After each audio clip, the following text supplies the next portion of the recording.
Grüezi miteinander. Donc nous voici au cœur de la Suisse centrale, à Schwyz, cette Suisse dite primitive qui recèle toutes les légendes et les mythes fondateurs de l'Helvétie.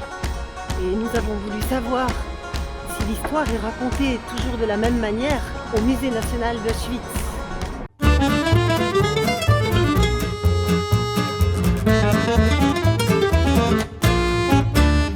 Alors voilà, on entend les bruits de la bataille de Sempach.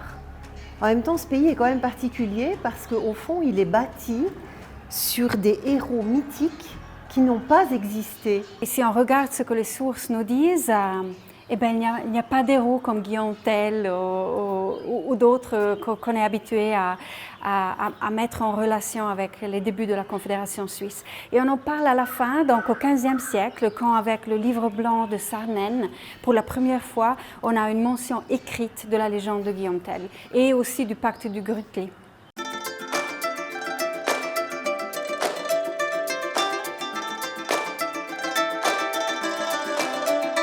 Et pourquoi est-ce que ces légendes commencent là ou ont été écrites là?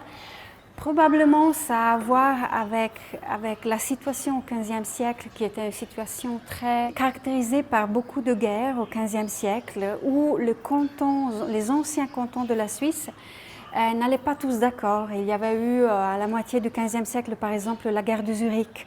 Donc avec les cantons de la Suisse centrale contre Zurich, parce que Zurich voulait s'allier à l'Autriche à nouveau, ce que les cantons de la Suisse centrale ne voulaient pas. Quand on a rétabli la paix entre le canton de la Suisse et on a renouvelé les pactes entre, par exemple, Zurich et les autres cantons, voilà qu'il y a le besoin de décrire une histoire commune.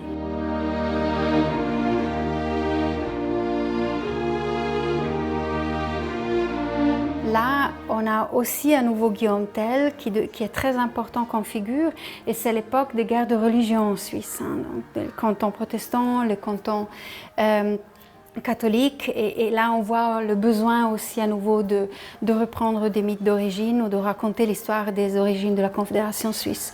Et puis là à la fin on a le théâtre, la pièce de théâtre de Schiller du 19e siècle. Là on est vraiment de l'époque du nationalisme. Ce héros de liberté, symbole de liberté qui était Guillaume Tell.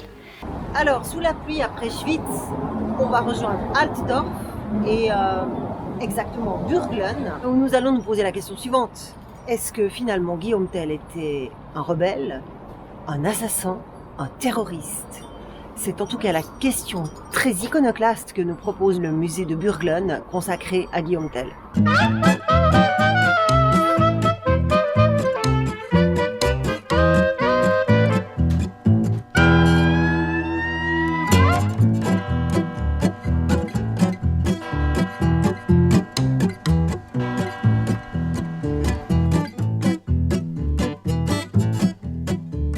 Finalement, est-ce que Guillaume Tell c'est un héros ou bien c'est un rebelle, un terroriste, un assassin? Voilà.